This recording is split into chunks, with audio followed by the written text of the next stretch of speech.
Beef শামি কাবাব তৈরি করার জন্য এখানে 2 কাপ ভিজিয়ে রাখা ছোলার ডাল নিয়ে নিয়েছি, 4 কাপ নিয়ে নিয়েছি ছোট ছোট করে কেটে রাখা গরুর মাংস। এখানে আমি 1 কাপ পেঁয়াজ কুচি ও কয়েকটা কাঁচামরিচ দিয়ে দিচ্ছি।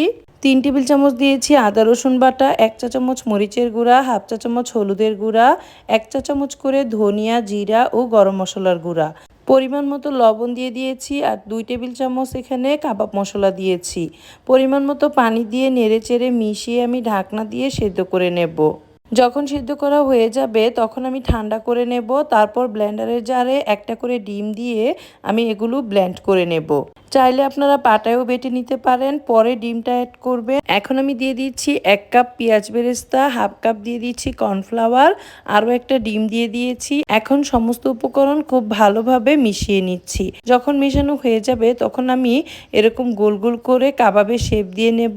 সাইজটা আপনারা পছন্দ মতো দিয়ে দিতে পারেন। এখন আমি আগে থেকে চুলায় তেল গরম করে রেখেছিলাম, এক এক করে দিয়ে সবগুলো কাবাব মিডিয়াম হাই ফ্লেমে আমি ভেজে নিচ্ছি।